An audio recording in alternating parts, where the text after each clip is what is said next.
All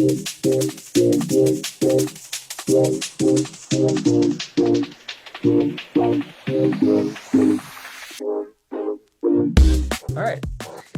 Well, Andrew, thank you very much for taking the time to chat with me today. Let's start just with an introduction and tell me, about your story, your background, and why you feel it's important to be involved with dialysis patient citizens. Okay. Well, my name is Andrew Conkling. I've been on dialysis currently for about 18 years. I was born with spina bifida, so I'm paralyzed from the waist down.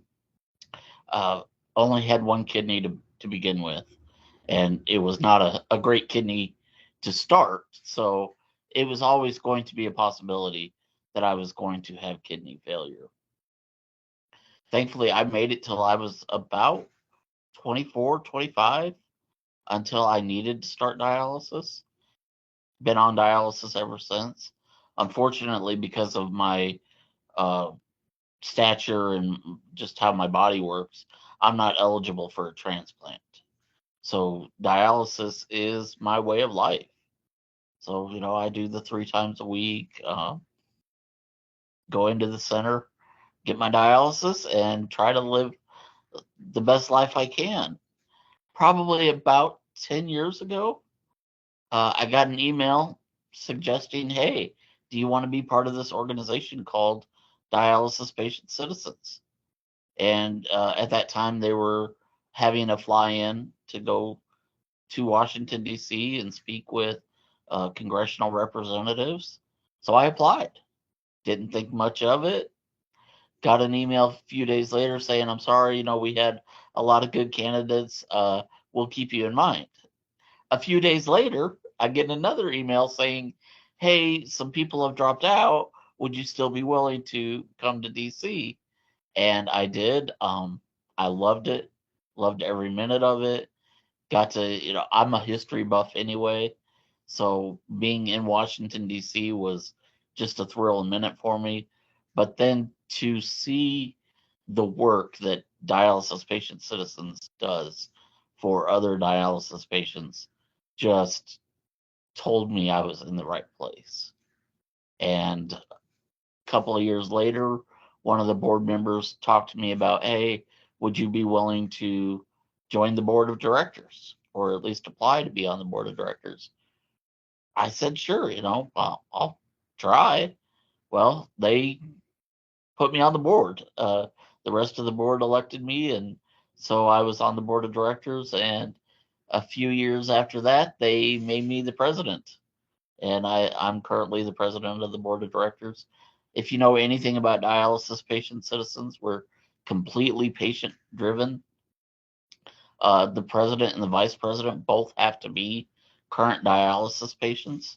I think that is an important part of our leadership in the dialysis committee or community, that our patients are the ones directing policy. So I think that is just incredible that we do that.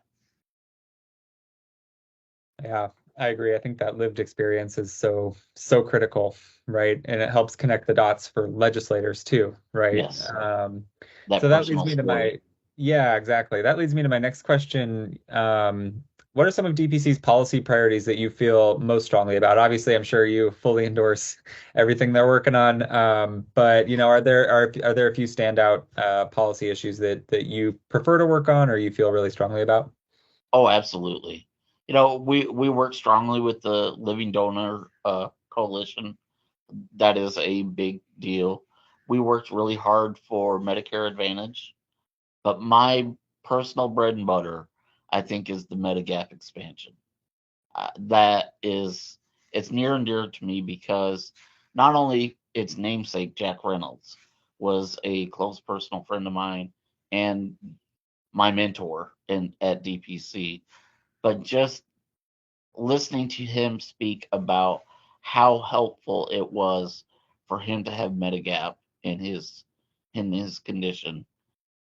I want other patients to be able to experience that level of care and not have to worry about, that 20% that Medicare does not cover. that is so critical to patients. Absolutely. Yeah, and the Chronic Disease Coalition works closely with DPC on that issue as well, and definitely shares the desire to expand coverage because it is life-saving in many Yes. instances. Um, in that spirit, you talked about going to DC. I know DPC is active at the state level too. Um, but curious if you've got a standout memory in the advocacy space. A lot of the work we do is connecting our ambassadors or patient advocates to their legislators and to decision makers and helping them advocate. And so it might be helpful for them to hear from someone who is a seasoned pro at this, what that is like, and if you've got a favorite memory from advocating. Absolutely. I think one of my favorite memories, it's not necessarily one memory, it's kind of a bunch. It's taking somebody new to the Hill and speaking to their legislators. That is, it's an incredible experience to get them to tell their story. And for the most part, you do get those legislators or their staff to listen to you because it is a personal story. And when you kind of see that realization come to a new advocate of, yes, they are listening and this can make a difference, I think that's my favorite part. Definitely. Thank you. Yeah. I've got one more question for you, Andrew. Sure. In your view, we talked about Medigap, obviously at the federal level. We are still working to pass a federal fix. I mean, I know a number of states are moving in the right direction. Um, what's on the horizon as far as the policy priorities for DPC? What do you see as the next big conversation or the next big fight, either at the federal level or the state level, that you see DPC playing a leadership role in? Yep. Right now, I think just because of kind of the turmoil in our national legislature, I think we're kind of shifting our focus more to the state level, where it seems as of right now we are getting more traction, especially on Medigap. We've had good luck in Nebraska, Kentucky, I believe West Virginia. So I think right now that's going to be a big focus, is to kind of shift towards the state level. We're not giving up, obviously, on the federal level.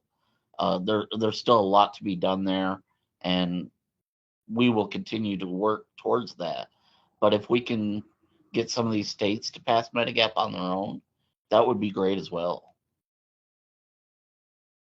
Absolutely. Well, we are here to help with that. And I know that we will continue the collaboration with DPC on that issue and all the other issues that we're aligned on. So, Andrew, thank you very much for your time and for your leadership and your work advancing these issues on behalf of patients across the country. I appreciate it so much.